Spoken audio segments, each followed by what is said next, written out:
Да, тоа беа вестите и на новите информации. Сега продолжуваме со дебатниот дел. Тука е, како што кажавме, професорот Благој Цонев. Професоре, добре дојавте во студио 10. Добре дојдов. Добре најдов. Добро утро. Не сме се виделе веќе некое време, но еве како настаните се случуваат на светско, на регионално ниво, така тоа изискува една анализа околу тоа што се случува, бидејќи гледаме дека и граѓаните имаат доста недоумици. Прво е оној еден генерален страв од војна, од војни конфликти, бидејќи сепак се работи за голем судир во кој се вклучени големи светски сили. Гледаме дека Иран ги употребува своите ракетни потенцијали за да одговори на места кои се прилично далеку од Иран, во заливските земји, па дури имаше напад и врз Кипар, така да тој страв оправдан, неоправдан постои. Тука се и економските стравови, како што кажав, гледаме дека цените на горивата веќе растат, се создава некоја мини паника, гледаме на бензинските луѓето полнат, за да не поскапи, дали ќе има, дали ќе нема. Така да, еве, генерално за во разговорот, како гледате на оваа интервенција вие, што според вас се случува, па се разбира ќе навлеземе во деталите. Па првично мораме да кажеме дека оваа интервенција на Америка и на Израел всушност е демонстрација на војната надмок и суперсилата која што сакаат Соединетите држави да ја покажат, дека тие повторно се доминантната сила во целиот свет, односно дека повторно ќе почне една ера на униполаризам. И за жал во таа една војна во која што започна уште во периодот кога почна војната во Украина, американците им покажаа и на русите и на кинезите и на сите останати дека се воено супериорно надмокни. Тоа е првата причина. Втората причина се разбира се ресурсите. Иран има најголеми резерви на природен газ и нормално една суперсила како Америка сака да ги користи тие ресурси. Се разбира во моментов и се ограничени, бидејќи тие ресурси ги користат само Кина и определени други европски и африкански држави. Третиот момент е развивањето од страна на Иран на нуклеарно оружје, за кое што се разбира немаме податоци дека се случува. Меѓутоа, под тој претекст Израел и се приклучува на Америка и всушност Израел нели ја започнува таа прокси војна од страната на Соединетите американски држави. Се разбира станува збор за промена на геополитичкото статус-кво во регионот на Блискиот Исток и за повторно воспоставување на доминација на Соединетите држави на Блискиот Исток. Ќе продолжиме, се разбира, за сите овие работи кои кажавте, може слободно да се направи целосна анализа, ќе ги поминеме тие детали, но сакам да ве прашам друго. Ми се чини дека веќе во приказнава како да не се зборува за меѓународно право. Дали тоа меѓународно право, тоа се разбира дека постои, но одамна не се почитува, не е ништо ново. И сега гледаме дека одредени држави, да речеме, оние кои се против интервенцијата го спомнуваат, како Русија и Кина, кои па го кршат на друго место. Го спомнуваат и некои европски држави така пострамежливо, да речеме, но тоа постои. Но се чини дека излегува како депласирано е веќе да се зборува за меѓународно право и правда. Во суштина, за жал, меѓународното право од сериозна алатка во меѓународната политика се претвори само како средство за залажување на малите држави и после тоа всушност започнува да замира негде после донесувањето на резолуцијата 688 од страна на Советот за безбедност на Обединети нации. Тоа е резолуцијата со која се оправдува заливската војна, односно резолуцијата за хуманитарна интервенција, кога се кажува дека доколку има индиции дека некој режим во некоја држава врши систематска репресија врз сопственото население, Обединети нации ќе дадат мандат на држава или коалиција држави да извршат воена интервенција во таа држава. Се разбира, тоа е спротивно со меѓународното право и рушење на суверенитетот пред се. Меѓутоа, за жал, живееме во епоха, односно во ера во која што меѓународното право се повеќе и повеќе се ближи кон својот крај и како римското право и како некои други гранки, за жал, најверојатно ќе исчезне. Бидејќи, знаете, политиката се раѓа од правото, меѓутоа владее со правото, а во меѓународните односи, во меѓународната политика владее анархична структура, немаме херархија и немаме поставеност. Во таа анархична структура секој пат мокниот ги остварува своите интереси, а слабиот се надева на правото дека ќе биде на неговата страна. Или она, како што се вели народно, ајде да речеме, законот на џунглата. Воопшто, да, меѓународните односи... Силниот владее. Во суштина, за да ги сватиме меѓународните односи, ние прво мораме да ја сватиме анархијата. Бидејќи државите се основните субјекти на меѓународното право. И сега не постои ниту еден механизам да се натера некоја држава да прави некои работи кои што не сака да ги прави. Ние вклучително на наш грб го имаме осетено тоа, имаме пресуда од Меѓународниот суд на правдата во Хаг во однос на Грција, меѓутоа не постоеше механизам кој што ќе натера Грција да ја почитува таа пресуда.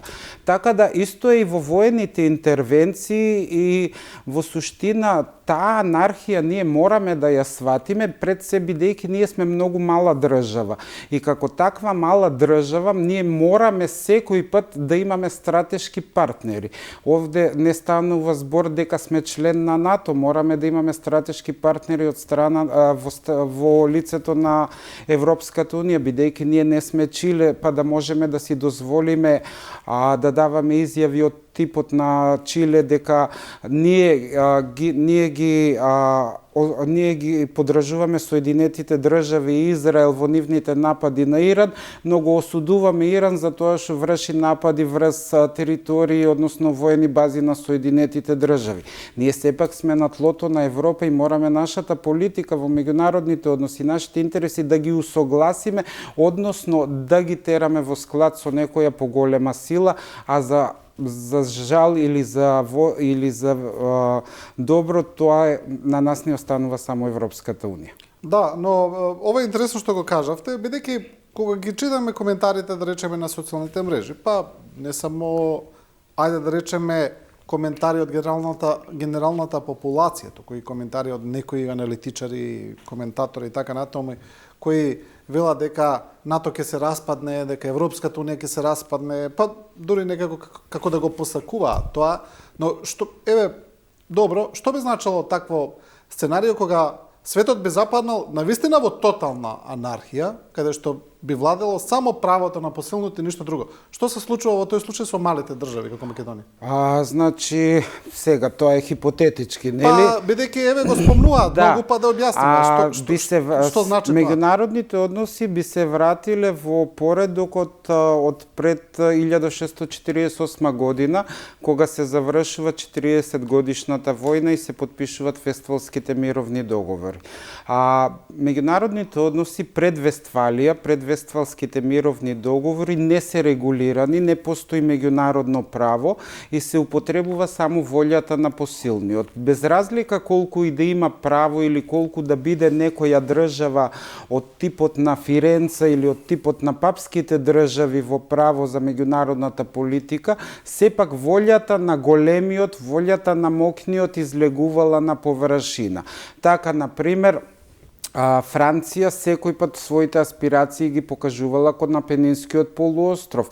Франција го освојува целиот Апенински полуостров за време на папството на Александар VI, ја освојува Фиренца, ја освојува Пиза, влегува во Рим. Меѓутоа, значи, тие мали италијански држави не успеваат да се одбранат. Тоа само по себе ни кажува колку погубно за Македонија ќе биде доколку сегашниот поредок, таков како што го знаеме, после Втората светска војна, во кој што постои НАТО како гарант на меѓународната безбедност и во кој што за нас во Европа постои Европската унија како гарант на за европската економија, за стабилноста на европската економија, за човековите права, за политичкиот систем, ние ќе се најдеме буквално на трапезата на нашите соседи. Не само на нашите непосредни соседи, туку и на нашите соседи од типот на Турција, од типот на Австрија, од типот на Унгарија, бидејќи секоја од тие држави историски била империја и секоја од тие држави повторно ќе ги заживее своите империјални интереси овде во регионот. Така да за Македонија е најнепожелно сценарио да не постои НАТО и да не постои Европска унија.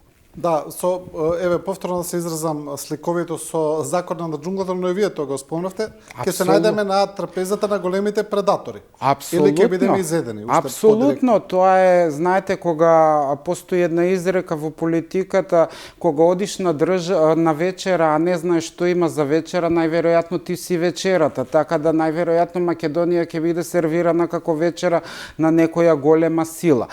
Така да оние кои што посакуваат распад на НАТО, оние кои што посакуваат распад на Европска унија, всушност се лаици кои што не знаат како се воспоставува меѓународниот поредок и како функционираат меѓународните односи. Замислете да не постои регулација од Европска унија во однос на политичките системи во Европа, да не постои регулација од страна на НАТО во однос на военно-безбедносниот потенцијал на државите, сите држави да почнат да се вооружуваат онака како што сакаат. Ние како држава, како Македонија ќе бидеме буквално изедени во меѓународните односи. Сите околу нас се помокни од нас, вклучително и Албанија, вклучително и Србија, и Бугарија, и Косово, не се извинувам, уште нема војска, меѓутоа Грција, Турција и сите оние држави кои што некогаш имале апетити за оваа територија. Така да меѓународните односи мораме исклучиво да ги гледаме низ призмата на реал политиката на Бизмарк, да ги гледаме низ призмата на Пелопонеските војни и на меѓународните односи пред Вестфалските мировни договори. А тоа е тотална анархија и секој пат исполнување на волјата на посилниот. Да, професоре, денеска, бидејќи еве кога сме кај НАТО, веќе денеска доаѓа генералниот секретар на НАТО во Македонија, Марк Руте, ќе има и пресконференција, околу 1 часот е најавена. Што мислите за оваа посета во овој момент? Ние, колку што јас видов, сепак се работи за една претходно најавена посета, но сепак доаѓа во еден деликатен момент кога се случува и нападот врз Иран. Можеме ли тука да очекуваме нешто и во тој контекст во поглед на самата посета? Па видете, Руте доаѓа во претходно планирана посета на Македонија, тој како генерален секретар ги одржува односите помеѓу државите членки на Европската унија, така да не би требало да очекуваме никакви промени. Ние сепак сме држава член на НАТО, партнер сме во НАТО, ги остваруваме интересите, нашите интереси преку НАТО и се разбира ги штитиме интересите на нашите партнери. Она кое што за мене е многу малициозно би рекол или многу фрапантно е што заменик генералниот секретар на НАТО е од Македонија, а ние всушност немаме никакви придобивки од нејзината работа. Значи да се има човек на позиција на втор човек на НАТО како заменик генерален секретар е исклучиво влијателно во меѓународните односи и ние треба како држава да го искористиме целиот тој потенцијал, некој што го носи Радмила Шекеринска како личност, туку функцијата која што ја носи заменик генерален секретар на НАТО во однос на засилување на македонските интереси и засилување на македонското влијание во регионот. За да ги заштитиме пред се нашите национални интереси, ние мораме да ги користиме како мала држава сите средства кои што ни се на располагање. Ние овде крахнахме и не ја користиме позицијата дека имаме македонец кој што е на позиција заменик генерален секретар. Зошто е тоа така, професоре? Зошто мислите? Имавме една случка, например, кога госпоѓа Шекеринска беше директно нападната од српскиот претседател Вучик, таму за некоја изјава која дала во контекст на регионот на Косово, Хрватска и така натаму, не видовме никаква реакција од македонска страна, од владата, од министерството, некако остана тоа така, ништо, едноставно никој не се замараше со тоа. Зошто не го користиме тој момент или тој потенцијал за македонската држава? За жал, овде мора да се каже дека тотално непознавање на меѓународните односи од страна на министерот за надворешни работи. Тој е прв кој што треба да излезе и пред се како македонски државјанин да даде изјава, потоа како заменик генерален секретар на НАТО, а ние како држава член на НАТО. Така да најверојатно во Министерството за надворешни работи не ја разбираат проблематиката во која што ја работат и за која што се задолжени, а тоа е, како што кажав, дека мораат да ја консолидираат државата во меѓународните односи, мораат да ја насочат целата влада кон тоа како ќе настапува Македонија во меѓународните односи и да го трасираат патот на Македонија. Така да тоа само покажува дека Министерството во целост за надворешни работи има комплетно непознавање од тоа како функционира меѓународната политика. Да, ќе се вратиме повторно на нас, некако ни остана неразработена цела темата околу Иран и околу самата војна. Гледаме дека коалицијата помеѓу Соединетите американски држави и Израел напаѓа воздушно, тие го бомбардираат Иран, напаѓаат цели, убиени се околу 50 на ирански лидери, меѓу кои и врховниот ајатолах Али Хамнеи.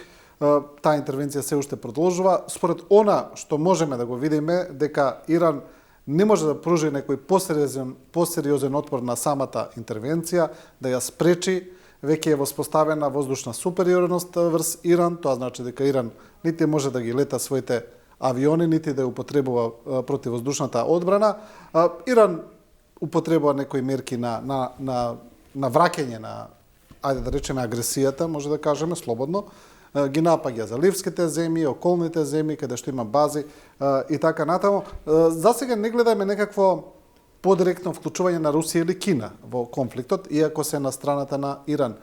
Тоа многумина го поставуваат како прашање, па велат, зошто сега, доколку се они цврсти сојузници, зошто не му помогнат на Иран? Да, би почнал од Кина. Првично, Кина е децидна во својата надворешна политика и води таа надворешна политика со децени дека тие посакуваат мир во светот и нема да употребат мешање во внатрешните работи, нити пак вмешување во некој меѓународен конфликт. Така да, кинескиот начин на однесување во оваа ситуација мене не ме изненадува. Она кое што е интересно е дека Иран очекуваше помош од Русија, барем дипломатска, ако не друг вид на помош.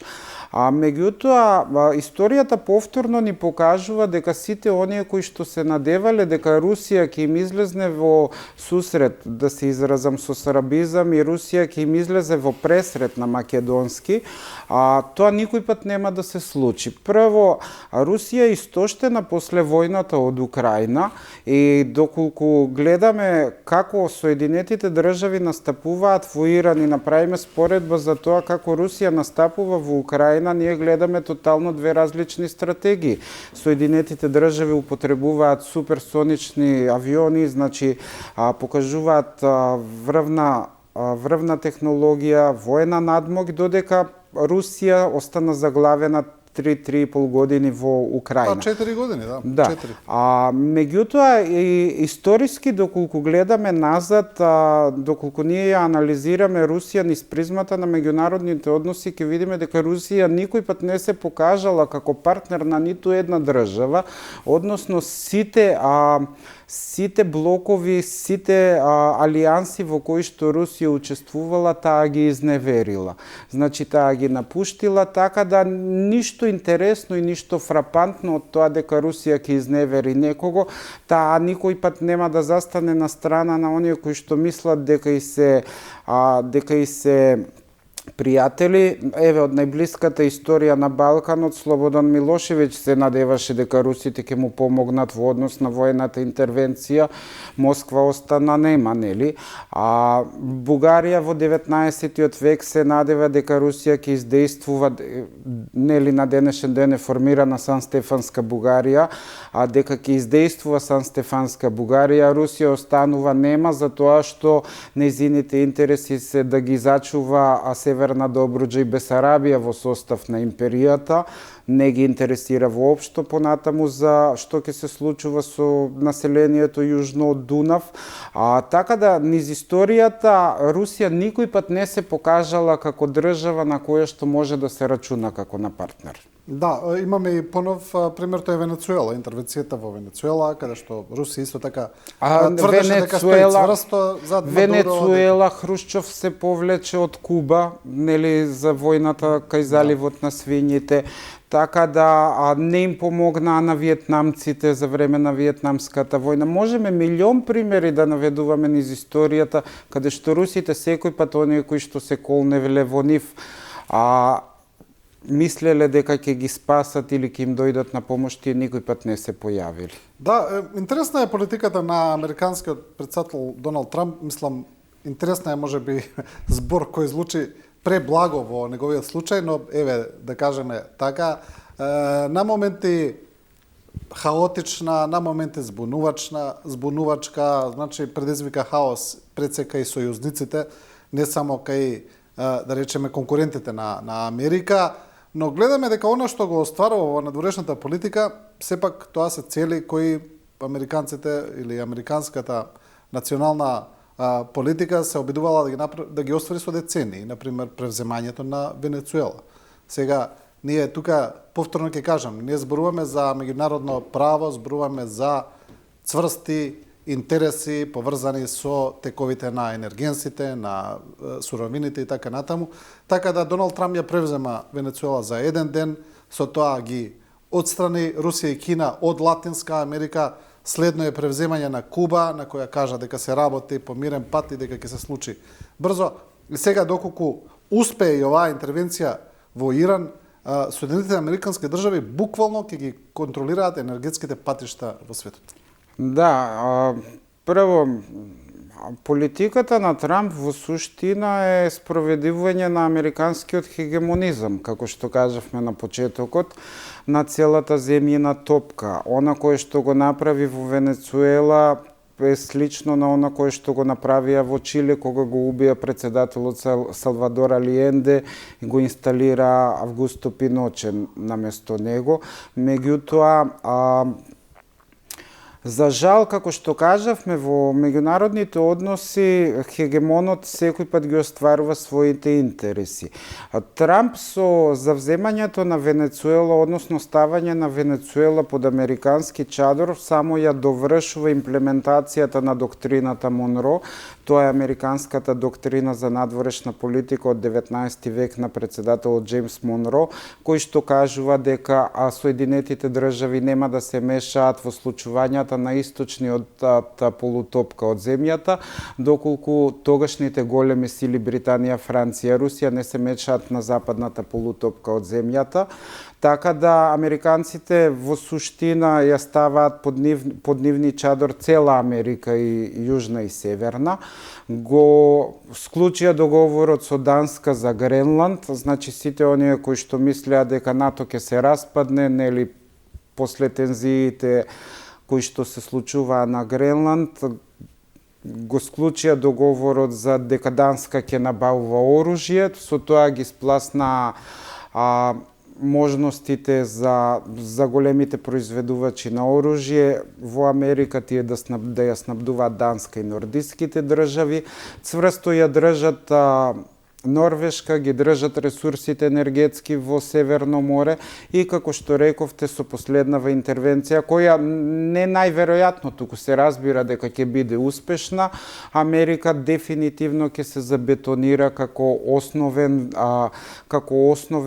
параметар, односно основна константа во целата меѓународна политика која што ќе ги контролира сите енергетски ресурси. Ајде малку да пошпекулираме, кој би бил ендгеймот во Иран, бидејќи гледаме дека од изјавите на претседателот Трамп и на американските званичници дека тие се против сценарието кое беше спроведено во Либија или во Сирија, каде што тие стана неуспешни failed states, нели, каде што потоа беа поделени на сектори, на една анархија, дека не преферираат такво решение, и тоа се виде во Венецуела. Например, решението во Венецуела малку ги изненади познавачите, тие буквално ја оставија истата номенклатура на власт, само доколку се приклонат кон американската политика. Што мислите за Иран? Иран е сепак поголем и покомплексен од Венецуела. Да, а во Венецуела го ископираа решението на Хенри Кисинџер од Чиле. А за Иран, она кое што е интересно е дека во Иран... интересно е што вие ги користите историските мотиви и историските споредби, бидејќи кога гледаме во историјата, секогаш наоѓаме решение и сличност. Да.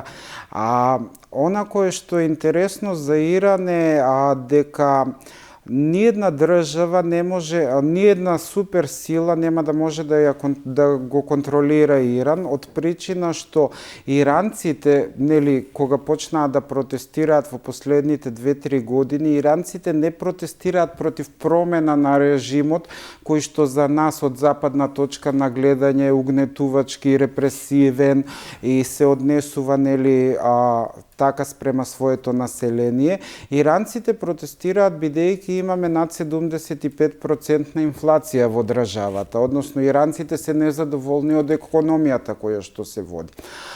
Иранците не се незадоволни од режимот на ајатоласите, односно од постоењето на Исламската република. Иранците се незадоволни од тоа што државата им е константно од 1979 година, кога паѓа Мохамед Реза Шах Пахлави па наваму, тие се константно под ембарго. Иранската економија не може да се отвори. Со неможноста да се отвори економијата не може да се пласираат ниту енергетските ресурси, не може да се да влезе капитал во државата и таа држава да се развива. Така да најверојатното сценарио кое што би се случувало во Иран е Америка само да му покаже на Иран и на режимот кој што владее во Иран дека тие се доминантните, тие се светската сила број 1, Иран ќе прифати дека нема да развива јадрено, односно нуклеарно оружје, меѓутоа Иран ќе ги отвори своите нафтени полиња, својата нафтена индустрија кон Америка, па и кон Европа, и нема да се мешаат американците ниту европјаните внатре во уредувањето на Иран. Бидејќи ние мораме историски да се надоврземе на еден факт дека 50-тите години Могадеш, ако не се лажам, е премиер на Иран кој што ги национализира нафтените полиња и нафтената индустрија за време на Реза Шах Пахлави, таткото на последниот шах, и со национализацијата тој драстично го зголемува бруто внатрешниот продукт по глава на жител во Иран, ја зголемува куповната моќ на иранците, меѓутоа тогашната британска влада заедно со тогашната американска администрација не се задоволни со национализацијата, го тераат Реза Шах да абдицира, на негово место доаѓа 25 годишниот Мохамед Пахлави и повторно се даваат на употреба енергетските ресурси на Соединетите држави и на Британија. Најверојатно Америка се надева на едно такво сценарио дека енергетскиот сектор ќе им се дозволи на управување на Америка пред се на американски компании. Овде најверојатно British Petroleum ќе земе некој удел, Royal Dutch Shell ќе земе некој свој удел, така да Иран ќе биде оставен да се управува на начин на кој што сака да се управува, меѓутоа во наредните 4 до 5 години ќе гледаме еден Иран кој што е отворен како економија кон светот, Иран без санкции и Иран кој што ќе може да соработува со останатите држави. Значи, со други зборови, отприлика венецуелско сценарио. Венецуелско сценарио на персиски начин. Да. Добро, ајде пред крајот на емисијата малку да се преселиме кај нас, да видиме нашите актуелности. Тука е вечно тој, нели, европски пат, знаеме, преговарачката рамка, спорот со Бугарија и така натаму. Интересни имаше реакција околу позната изјава на премиерот Мицкоски дека според него постои некаков план за создавање на еден друг тип на Европска Унија, каде што бе онака да упростиме, би имало два типа на земји кои се земји со право на глас и земји кои се така наречена втора класа земји, кои се без право на глас, но се членки на Унијата и ги уживаат сите погодности на Унијата, фондови, развојни фондови, пари, патувања и така натаму. На некој начин премиерот Мицкоски со тоа навестува дека можеби тоа би било решението за Македонија за продолжување на преговорите, а не промена на уставот. Што мислите за такво сценарио? Сега мора да кажеме дека тоа е хипотетичко сценарио, бидејќи самата Европска Унија не е структурирана да функционира на тој начин. Прво, ние ги имаме договорот од Мастрихт, договорот од Ница, договорот од Лисабон, кои што се договори за основање и за функционирање на Европската Унија. Ниеден од тие договори кои што го донеле државите членки не овозможува Европа во две бразини. Тоа може би се заткулисни разговори негде на некој форум, на некој самит, меѓутоа тоа е практички невозможно и неизводливо, бидејќи Унијата нема механизам да функционира на тој начин, така да хипотетички доколку зборуваме, тоа би било во ред за Македонија да влеземе во еден пазар од 400 милиони луѓе, да имаме отворени граници, како мала држава, да немаме еврокомесар и понатаму. Меѓутоа, повторно ќе кажам, тоа е во моментов практично неизводливо, бидејќи нема механизми кои што Европската Унија може да ги употреби за да функционира. И пак ќе кажам, овде имаме класично непознавање на меѓународната политика, а пред се на европската политика од Министерството за надворешни работи, од Министерството за европски интеграции, кои што треба да му посочат на премиерот дека на тој начин не може да се изведат работите. Бидејќи, видете, премиерот е инженер, така да како инженер тој не е должен да ги познава меѓународните односи, не е должен да ја познава меѓународната економија, но овде се неговите министри кои што треба да му кажат како функционираат работите. Така да, тоа е просто неизводливо сценарио и во суштина немаме зошто и да го анализираме хипотетички. Да, друго ќе биде прашањето околу тоа.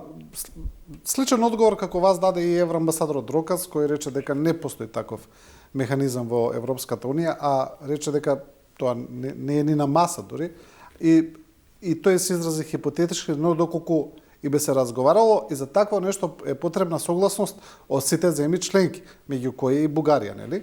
Тоа да подсетиме. Втора работа, видовме дека и председателката Силјановска Давкова не сакаше да го коментира, рече ако дојде такво нешто на маса би коментирала, за сега немам што да кажам, но тогаш доколку е тоа така, а е така, тогаш зошто воопшто се вади оваа идеја во јавноста? Зошто премиерот ја спомнува? Бидејќи без разлика на тоа што вие велите дека е инженер, мислам дека доволно ги познава овие работи за да ја знае фактичката ситуација. Тогаш зошто го спомнува ова?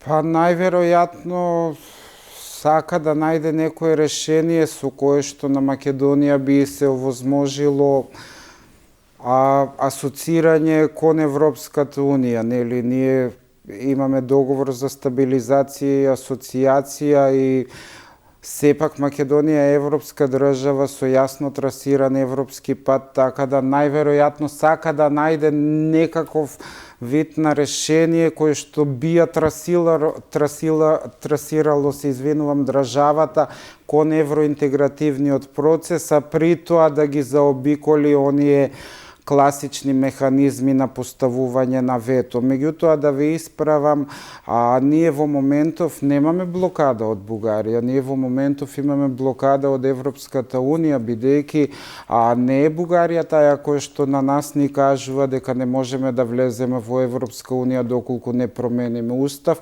туку директно самиот Брисел ни кажува вие сте го прифатиле тоа во преговарачката рамка, така да морате да се држите до договорот. А во меѓународното право и во меѓународните односи постои една изрека пакта сунт серванда, договорите мора да се почитуваат. Ако ние сме се договориле на тоа, мораме да го исполниме тоа. И вториот момент е, ние сакаме да бидеме во Европска Унија, не сака Европска Унија да биде во Македонија, така да доколку сакаме, ние треба да ги исполниме барањата кои што Унијата ги има кон нас.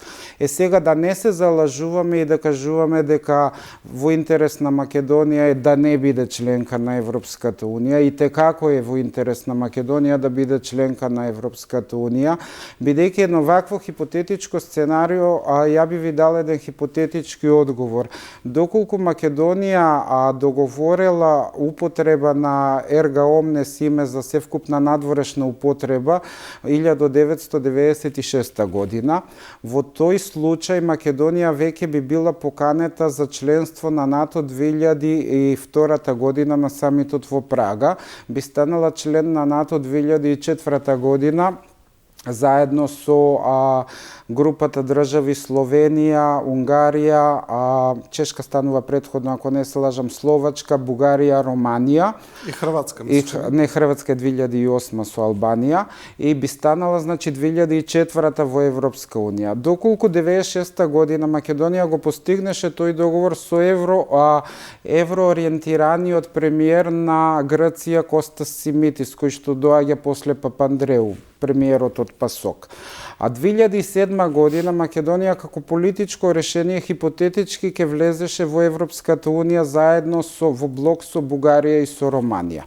Бидејќи Романија и Бугарија се индустријски економски поразвиени од Македонија уште во тој период, да не се залажуваме, тие би имале некој просечен економски раст од 3-4%. Македонија како мала неразвиена економија би достигнала 7 до 8% економски развој денес, односно во доминатата година, до декември 2025 година, Република Македонија за домашна употреба, а Република Македонија тире Скопје за севкупна меѓународна употреба би имала просечна плата од 1500 евра.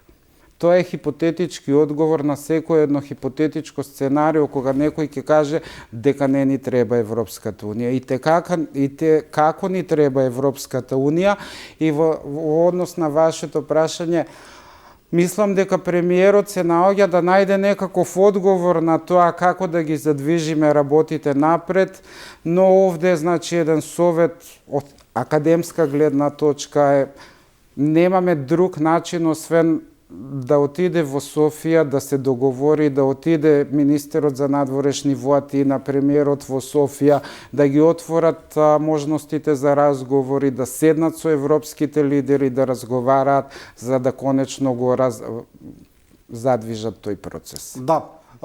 Добро, и за крај прашање кое беше доста актуелно до пред некој ден, сега гледаме не се зборува многу, но тоа е враќањето на вице-премиерот Груби во земјава. Како што видовме, тој сам се врати, дојде, потоа беше приведен, па пуштен во домашен притвор. Знаеме дека во вакви случаи секогаш постои некаква позадина, бидејќи прашањето е зошто Артан Груби едноставно би дошол и сам би се предал тука. Мислите ли дека постои некаков договор околу неговото враќање во земја? Пред се политички договор, поврзан со некакви кривични процеси, со правни процеси и така натаму. Видете, реално во Македонија веќе ништо не може да не изненади од начинот на кој што функционира државата. Враќањето на Груби и неговото останување во куќен притвор е апсурд кој што е со невидени размери, буквално скандал.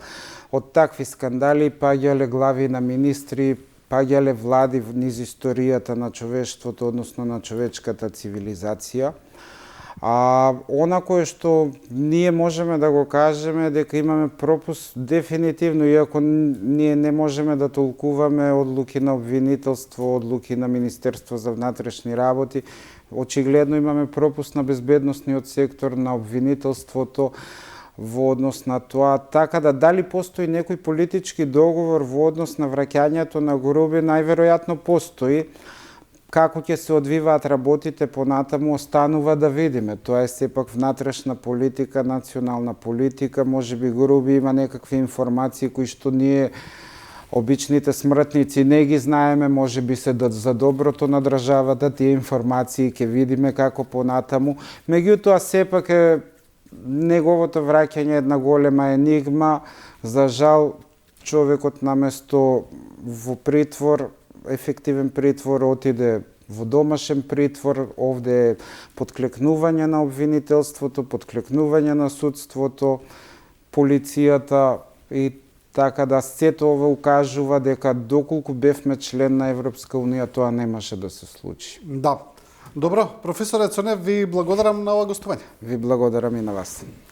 Ова беше првиот дел со професорот Благој Цонев. Останете со нас, во вториот дел продолжуваме со професорот Рубин Земон. Се враќаме за кратко.